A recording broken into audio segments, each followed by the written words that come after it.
Hello everyone, welcome to Entertainment Vibes with Dr. Emelda Ntinglet from Anchor.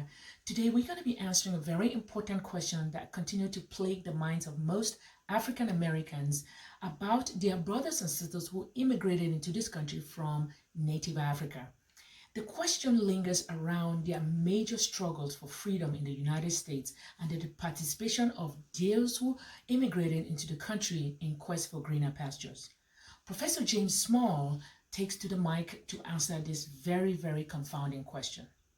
Let me ask you this question, brother. You are always in Africa.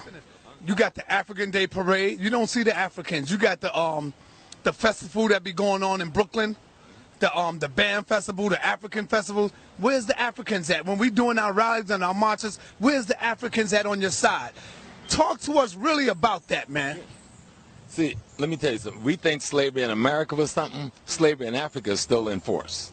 You talking about deaf, blind, and dumb. Don't confuse you because somebody got on some printed cloth that's printed in Holland or India that you're looking at an African cultural expression. That's not an African cultural expression. That cloth was printed in a European country and then sold to Africans. And they've accepted that as their cloth. You understand what I'm saying? Just that piece. Now, they do speak the language, but they know less about their history than you and I do. So you've got a deaf, blind, dumb, backwards person speaking an African language, coming from the African country, came here to be a parasite on their own people with no respect for themselves as human beings, and then because they speak a language, try to play you off like they got something culturally that you don't have. The most culturally enforced African in the world is the African American.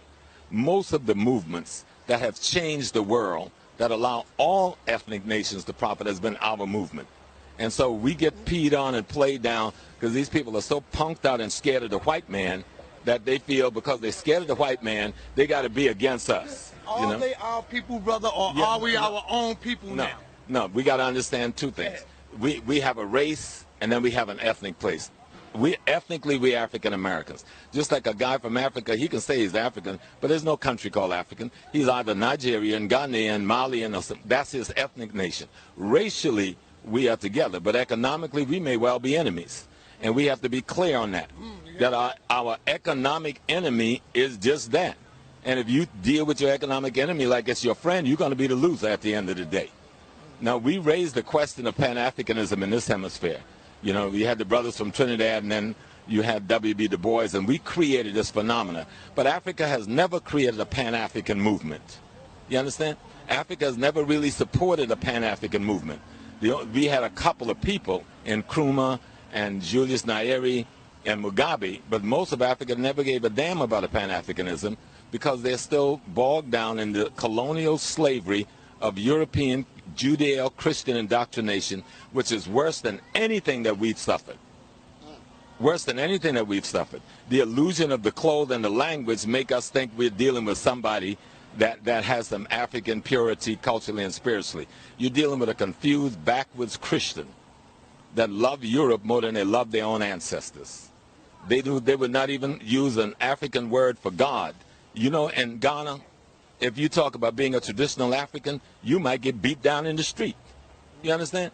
You're ostracized on the radio. Movies are made to show African culture as being the devil, while Christian culture is coming in as the savior. This is TV shows and on TV in Nigeria and Ghana every day. Please subscribe to my channel, like and share these videos with others, and add a comment below with whatever topic you would like me to discuss down the line. Stay focused, stay blessed, and remain loyal to